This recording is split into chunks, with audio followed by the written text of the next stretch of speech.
The second largest religion in the world after Christianity, Islam is also the fastest growing. There's two factors that lead to the Islam being the fastest growing religion in the United States. Primarily, it's the birth rate, but secondarily, it's also through conversion.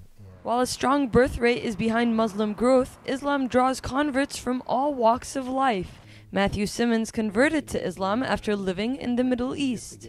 I lived in Egypt for a year where I studied Arabic, and it was during that whole period really that I became interested in Islam. While Simmons is a practicing Muslim, he hasn't always felt like he fit in, until he found comfort in an organization called Muslims for Progressive Values that accepted his sexual orientation.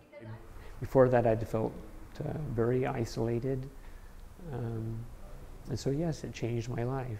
MPV is an organization whose aim is to provide Muslims of all backgrounds a place to practice their faith without judgment. Our belief system is basically an inclusive, egalitarian interpretation of Islam. At MPV, women lead prayer, homosexuals are accepted, and men and women pray side by side, customs that are not witnessed at a traditional mosque.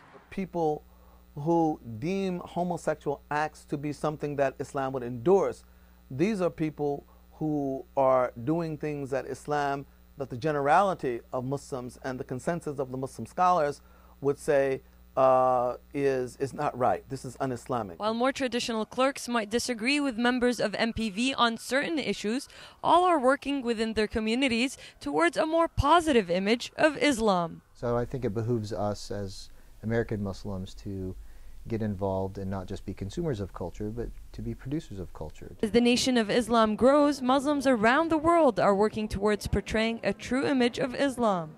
This is Nuha Abu Jaber in Los Angeles.